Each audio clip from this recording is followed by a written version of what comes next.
विद्यार्थी मित्रांनो, आज आपल्याला वेलांटी शिकायची आहे। यापूर्वी आपण अक्षराला काना लावून ती अक्षर कशी वाचायची, त्याचा उच्चार कसा करायचा हे आपण शिकलेले आहोत। आज आपण वेलांटी शिकणार आहोत। प्रत्येक अक्षराला वेलांटी लावून त्याचा उच्चार कसा करायचा हे आपल्याला आज शिकायचं आहे।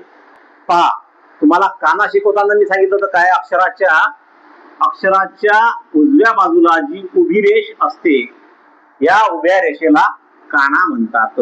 आणि हा काना लावल्यानंतर या अक्षराचा उच्चार बदलतो। जसे हा काना लावायच्या अगोदर क या अक्षराचा उच्चार होत होता क, आणि काना लावल्यानंतर या अक्षराचा उच्चार क न होता का असा होतो। याप्रमाणेच आपण अक्षरांना वेलांटी जर लावली तर त्या अक्षरांचा उच्चार बदलतो, हे आपल्याला इथे पाहायचं आहे। आता वेलांटी म्हणजे काय, जसं आपण बघितलं होतं काना म्हणजे अक्षराच्या उजव्या बाजूला लावलेली अशी उभी रेष म्हणजे काना। आता वेलांटी कशी असते, वेलांटी हे अक्षराच्या डोक्यावर टोपी सारखी असते, अशी आणि अशी। म्हणजे ऱ्हस्व आणि दीर्घ, काना हा एकच होता, परंतु वेलांटी दोन प्रकारची असतात, एक ऱ्हस्व वेलांटी आणि एक दीर्घ वेलांटी। ऱ्हस्व अशी दिसते तुम्हाला आणि दीर्घ अशी दिसते। तर ऱ्हस्व आणि दीर्घ मध्ये फरक काय, ऱ्हस्व म्हणजे लहान आणि दीर्घ म्हणजे मोठी। म्हणजे त्याचा उच्चार, लहान आणि मोठी म्हणजे काय, दिसतात सारख्या ते, फक्त त्यांचे बाजू वेगवेगळ्या असतात। जशी पहिली वेलांटी ज्याला आपण ऱ्हस्व म्हणतो, त्या ऱ्हस्व वेलांटीलाच आपण पहिली वेलांटी असे सुद्धा म्हणतो, आणि दीर्घ वेलांटीला दुसरी वेलांटी असे म्हणतो। ऱ्हस्व वेलांटी तुम्हाला अशी दिसते, अक्षराच्या अगोदर लागलेली दिसते, आणि दुसरी वेलांटी म्हणजेच ज्याला आपण दीर्घ वेलांटी म्हणतो, ही अक्षर झाल्यानंतर, अक्षर संपल्यानंतर तुम्हाला त्याला लागलेली दिसते। आता ही ऱ्हस्व वेलांटी आणि ही दीर्घ वेलांटी म्हणजेच पहिली वेलांटी आणि दुसरी वेलांटी अक्षराला लावल्यानंतर त्याचा म्हणजे त्या अक्षराचा उच्चार कसा होतो हे आपल्याला बघायचं आहे। आणि या ऱ्हस्व आणि दीर्घ वेलांटीमध्ये फरक काय, तर ऱ्हस्व वेलांटीचा उच्चार हा ऱ्हस्व म्हणजे लहान होतो, आणि दीर्घ वेलांटीचा उच्चार दीर्घ म्हणजेच थोडा लांब होतो। बघूया आपण, सर्व मुळाक्षरे मी इथे लिहिलेली आहेत।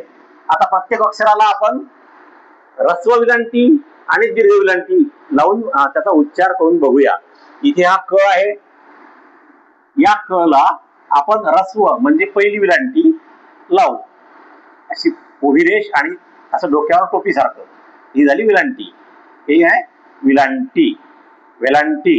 क ला ही वेलांटी लावली, वेलांटी लावल्यानंतर याचा उच्चार काय होतो, की। कला वेलांटी की, आणि ही सुद्धा वेलांटीच आहे, ही दीर्घ वेलांटी आहे। दीर्घ म्हणजे हा क संपल्यानंतर ही अशी उभी रेष दिसते आणि डोक्यात टोपी सारखं दिसते, ही आहे दीर्घ वेलांटी।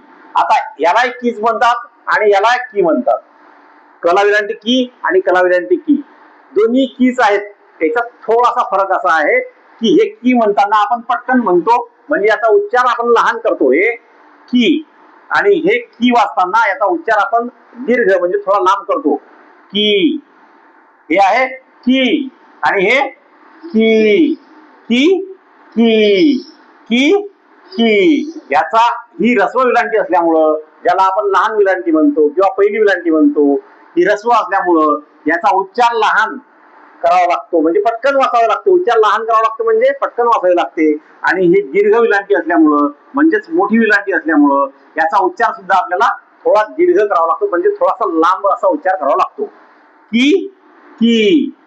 आता हे ख अक्षर आहे, या ख ला वेलांटी लावू आपण, काय झालं, खला वेलांटी ही, आणि या ख ला वेलांटी ही। आता या की आणि की मध्ये फरक काय आहे, याचा उच्चार आपण उच्चार करताना लहान उच्चार करतो आणि याचा उच्चार करताना असा लांब असा उच्चार करतो, म्हणजे दीर्घ उच्चार करतो, की की की की। गी गी गी गी, घी घी घी घी। पा की की खी खी, गी गी घी घी। दोन्ही याला आपण उच्चार जवळपास सारखा आहे, फक्त दीर्घ विलंटीचा उच्चार थोडा लांब आहे, थोडासा लांब तसा उच्चार आपण करतो, एवढं लक्षात घ्या. चला विलंटी सांगा ची. चला विलंटी ची. या चला दुसरी विलंटी ची ची ची. असं माझ्यासारखा थोडा लहान आणि लांब तसा उच्चार तुम्ही करून दाखवा. क्षणा विलंटी क्षणा विलंटी हे छी आणि हे छी छी छी. जला विलंटी या जला विलंटी जी. जला विलंटी जला विलंटी चला विलंटी चला विलंटी चला विलंटी चला विलंटी डला विलंटी डला विलंटी डला विलंटी पटापट सांगा. ढला विलंटी नला विलंटी नला विलंटी चला विलंटी चला विलंटी चला विलंटी चला विलंटी दला विलंटी दला विलंटी धला विलंटी धला विलंटी नला विलंटी नला विलंटी पला विलंटी पला विलंटी चला विलंटी फला विलंटी भला विलंटी भला विलंटी भला विलंटी भला विलंटी मला विलंटी मला विलंटी याला विलंटी याला विलंटी रला विलंटी रला विलंटी लला विलंटी लला विलंटी मोठ्या झाला. वला विलंटी वला विलंटी शला विलंटी शला विलंटी शला विलंटी शला विलंटी सला विलंटी सला विलंटी हला विलंटी हला विलंटी रला विलंटी रला विलंटी क्षला विलंटी क्षला विलंटी ज्ञान विलंटी ज्ञान विलंटी.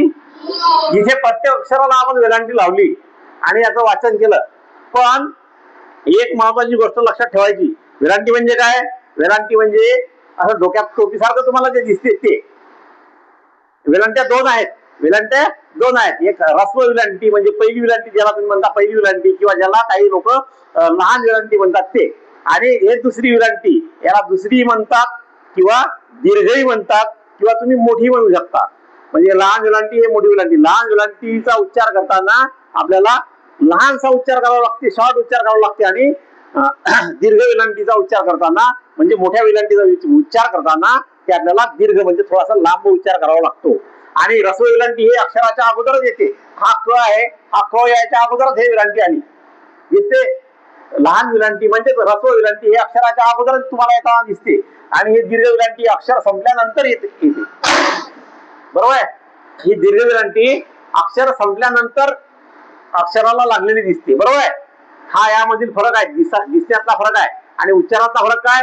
याचा उच्चार लहान आहे आणि याचा उच्चार मोठा आहे.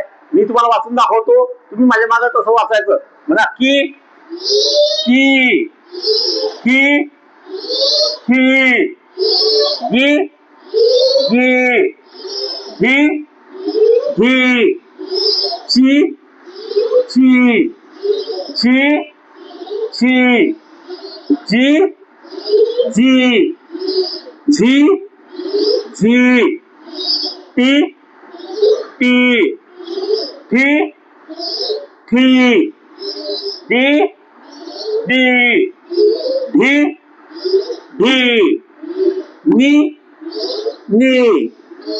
ऱ्हस्व विलंटी लहान विलंटी वाचताना पटकन वाचायचं, जसं मी आता वाचून दाखवतो. आणि दीर्घ वाचताना थोडा आरामशीर वाचायचं. जसं उदाहरणार्थ बघा मी वाचतो. टी टी ठी ठी डी डी धी धी नी नी T T fee fee D D धी धी मी मी ई ई. मोठ्या म्हणा. री री ली ली वी वी शी शी शी शी सी सी ही ही री री क्षी क्षी नी नी. ज्याप्रमाणे मी तुम्हाला वाचून दाखवलं असं ऱ्हस्व आणि दीर्घ, म्हणजे ऱ्हस्व विलंटी वाचताना लवकर वाचली आणि दीर्घ विलंटी वाचताना थोडस लांबट उच्चार केला, तसं तुम्हाला सुद्धा वाचता यायला पाहिजे. वाचता येईल ना? वाचता येईल? ठीक आहे, ओके. मित्रांनो, हा व्हिडिओ तुम्हाला आवडला असल्यास कृपया व्हिडिओला लाईक करा, व्हिडिओ आपल्या मित्रांमध्ये शेअर करा, तुमच्या चांगल्या चांगल्या कमेंट्स मला पाठवा आणि पहिल्यांदाच या चॅनलला भेट दिली असल्यास कृपया या चॅनलला सबस्क्राईब करा आणि बेल आयकॉनला प्रेस करून त्याला ऑल वर सेट करून ठेवा, म्हणजे मी अपलोड केलेला प्रत्येक व्हिडिओ तुमच्यापर्यंत लवकरात लवकर पोहोचेल. भेटूया पुढील व्हिडिओमध्ये.